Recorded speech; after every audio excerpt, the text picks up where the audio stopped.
So hi guys, another mini vlog. Ito na nga, binura ko kasi ang una kong upload kasi copyright daw, sabi ni Blue Up Chares. So ayan, nag voice over na lang ako para wala nang copyright channel, ganyan. So etong Thursday morning nga to, no, nagluto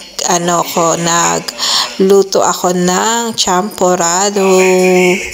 Pero yung malagkit is pinalambot ko na siya or niluto ko na siya kagabi pa lang.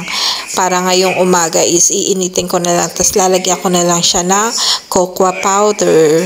So yung malagkit na yan is galing siya ng Thailand. And na-amaze ako kasi super bango niya habang niluluto. Iba yung aroma iba yung bango niya talaga. Tapos nung naluto, iba yung pagka-sticky niya, basta ko ma-explain, masarap siya. And kahit ako, ang dami ko ring nakain, hindi na rin ako nag-lunch. Naging breakfast and lunch ko na rin yung champorado na yan. So, ayan, nagising na that time si Tristan, kaya handaan ko na siya na kanyang almusal. So, ayan, naghanda na ako para sa almusal ni Tristan and na-miss niya rin kasi ang champorado dahil simula nang dumating kami dito sa Belgium is ngayon lang talaga ako nagluto ng champorado. So, ayan, marami-rami rin siyang nakain and yan, nilagyan ko na rin ng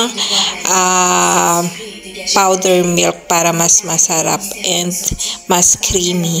Charis. So, ayan, after ko naman magluto is iinitin ko naman yung baon niyang burger. Bali, bumili na lang ako ng ready-made na burger para hindi na ako magluto. Since wala namang microwave sa school, iniinit ko na rin siya dito para kahit papano makain niya rin ng maayos pagdating sa school. So, ayan, ininit ko na siya sa air fryer.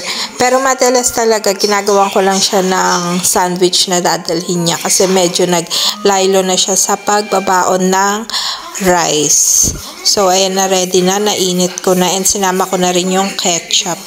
And ayan, madilim pa pero 7 something na yan, 7 a.m. or 7:30. Pero madilim pa. So, hanggang dito na lang. Thank you for watching.